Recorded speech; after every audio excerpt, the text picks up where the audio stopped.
رب کائنات نے خود قرآن مجید میں ارشاد فرمایا مثل الذین ینفقون اموالہم فی سبیل اللہ، جو لوگ اللہ کی راہ میں اپنا مال خرچ کرتے ہیں، جو لوگ رب کائنات کی بارگاہ میں اپنا مال خرچ کرتے ہیں، کمثلی، تو اس بندے کی ایسی مثال حبۃ انبتت سبع سنابل، کہ اس نے ایک بیج گندم کا ایک بیج زمین میں بویا، اس سے 7 بالیاں نکلی۔ اب دیکھیں رب کائنات خود مثال دے رہا، رب خود بتا رہا ہے کہ اگر کوئی میری راہ میں ایک خرچ کرتا ہے تو میں اس سے بدل کتنا دیتا ہوں، اس کا اجر کتنا کرتا ہوں۔ فی کل سنبلۃ مئۃ حبۃ انبتت سبع سنابل، فرمایا کہ یہ جو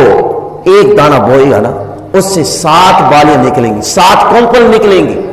پھر ان 7 میں 100 دانے ہوں